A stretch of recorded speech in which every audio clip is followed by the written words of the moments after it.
wabarakatuh. Perkenalkan, nama saya Wika Aliri dari Pendidikan Biologi. Di sini saya akan menjelaskan tentang membuka dan menutupnya stomata. Membukanya stomata terjadi jika turgor sel penutupnya itu tinggi. Stomata membuka terjadi jika turgornya pada sel penutup itu rendah. Ada beberapa faktor yang mempengaruhi membuka dan menutupnya stomata. Yang pertama terjadi pada faktor eksternal dan kedua faktor internal. Faktor eksternal meliputi karbon dioksida, air, cahaya, suhu, dan angin. Pada faktor internal yaitu jam biologis. Untuk jelasnya lagi nanti kita lihat di PPT yang akan selanjutnya ditayangkan. Oke, selanjutnya kita lanjut ke PPT. Nah, di sini membuka dan menutupnya stomata terjadi karena tekanan turgor sel penutup tinggi dan menutup jika tekanan turgor sel penutup itu rendah. Ketika air dari sel tetangga memasuki sel penutup akan memiliki tekanan turgor yang tinggi. Sementara itu, sel tetangga yang kehilangan air akan mengerut sehingga menarik ke sel penutup. Maka stomata terbuka.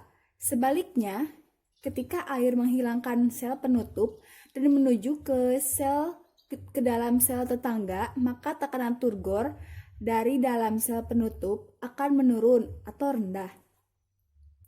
Sel tetangga yang mengakumulasi lebih banyak air akan menggelembung sehingga mendorong sel penutup ke depan, maka stomata tertutup. Menutupnya stomata akan menurunkan jumlah CO2 yang memasuki ke dalam daun sehingga akan mengurangi laju fotosintesis. Proses membuka dan menutupnya stomata bertujuan untuk menjaga keseimbangan antara kehilangan air melalui transpirasi dengan pembentukan gula melalui fotosintesis. Mekanisme membuka dan menutupnya stomata akibat tekanan turgor. Tekanan turgor adalah tekanan dinding sel oleh isi sel, banyak sedikitnya isi sel berhubungan dengan besar kecilnya tekanan pada dinding sel. Semakin banyak isi sel, semakin besar tekanan dinding sel. Nah, ini beberapa faktor yang mempengaruhi membuka dan menutupnya stomata. Cahaya matahari, konsentrasi CO2 dan asam absisat. Cahaya matahari merangsang sel penutup menyerap ion K+ dan air sehingga stomata membuka pada pagi hari.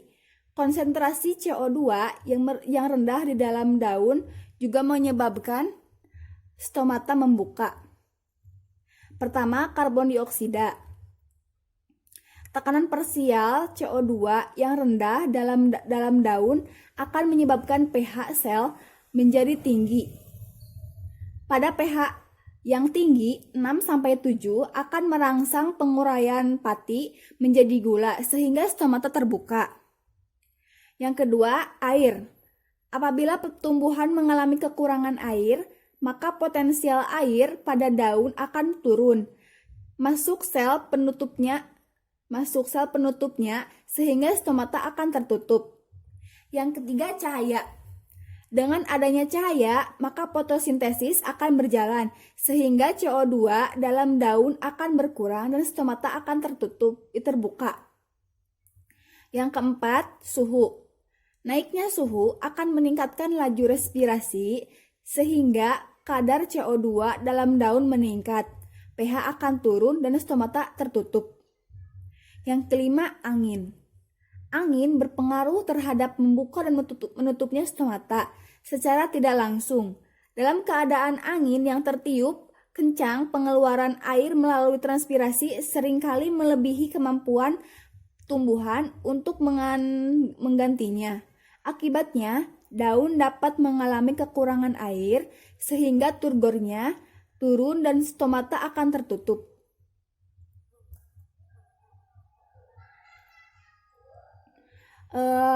Faktor yang kedua, faktor internal. Jam biologis memicu serapan ion pada pagi hari sehingga stomata membuka, sedangkan malam hari terjadi pembasahan ion yang menyebabkan stomata tertutup. Stomata pada tumbuhan berbeda karena perbedaan keadaan letak sel penutup, penyebarannya, bentuk dan letak penebalan dinding sel penutup, serta arah membukanya sel penutup, jumlah dan letak sel tetangga pada penutup terhadap permukaan epidermis, dan antogen atau asal-usulnya. Nah, ini gambaran stomata yang terbuka dan menutup.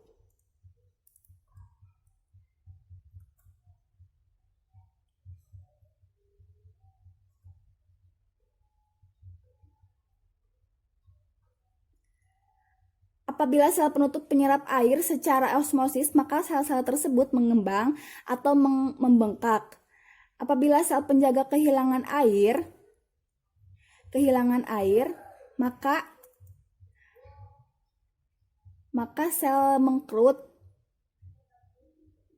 selnya mengkerut. Nah, ini contohnya. Dia akan membuka dan ini menutup. Sekian penjelasan tentang membuka dan menutupnya stomata dan berbagai faktor yang mempengaruhi membuka dan menutupnya stomata. Sekian dan terima kasih.